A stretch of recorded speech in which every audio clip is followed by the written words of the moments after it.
આપણામાં પણ મેન આવે જ છે હંમેશા. બધી સ્ત્રીઓ યાદ રાખવું ને હું ખુદ પણ યાદ રાખું છું. મારી જીવનમાં હાજર મારી જે કોઈ પણ પ્રોગ્રેસ છે, કાર્યકર્તા તરીકે, એક સોશિયલ વુમન તરીકે કે એક બિઝનેસ વુમન તરીકે જ્યારે હું કોઈ પણ પ્લેટફોર્મ ઉપર જાઉં છું ને ત્યારે હું વિચારું છું કે મારી પાછળ એવા 3 મેન હંમેશા હોય છે. એમાં ફર્સ્ટ છે મારા હસબન્ડ મિસ્ટર હાર્દિક શાહ, સેકન્ડ પર આવશે મારા ફાધર.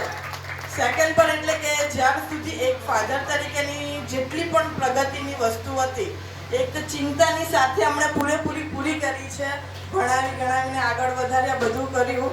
અને એની માટે આજે જ્યારે મારા ઘરે 2 નાના બચ્ચા છે, હું બિંદાસ ગમે તે ઇવેન્ટમાં ગમે એટલા વાગ્યા હાજર રહું છું, કારણ કે મારા ફાધર મારી સાથે છે અને મારો બ્રધર. જ્યાં પણ બધી વુમન્સને ખબર છે કે ભાઈ ક્યારે દેખાતો નથી, પણ ભાઈ જે રીતે સપોર્ટ કરે છે, એક ભાઈ અહીંયા હાજર છે જે વિડીયો ઉતારી રહ્યો છે. તો જેટલા પણ ભાઈઓ છે મારા જીવનમાં, જેટલા પણ મેલ્સ છે, એ બધાને દિલથી થેન્ક યુ કહું છું. અને અહીંયાના કાર્યકર્તા હંમેશા સૌથી આગળ. હું બીજી વાર કદાચ આ ઇવેન્ટનો ભાગ બની છું.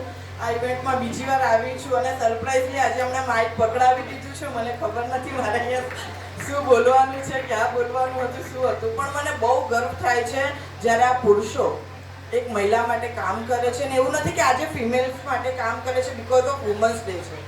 આની પહેલાં એમને પ્રોગ્રામ કર્યો હતો ત્યારે મને ઇન્વાઇટ કર્યા હતા, જ્યાં નવરાત્રિનો પ્રોગ્રામ હતો. ત્યાં પણ મેં જોયું બધી એ જ સ્ત્રીઓ છે જે આજે અહીંયા હાજર છે. કોઈ નવું વસ્તુ એમણે આપણને એટ્રેક્ટ કરવા માટે કે આપણને બતાવી દેવા માટે નથી કર્યું. એ જે રેગ્યુલર કરતા આવ્યા છે એ જ વસ્તુ એમણે સારી રીતે આગળ વધારી છે. ને થેન્ક યુ સો મચ. ને વુમન્સ આપણે તો ઓલ ટાઈમ પાવરફુલ હોઈએ જ છે અહીંયા કાં તો ઘરમાં.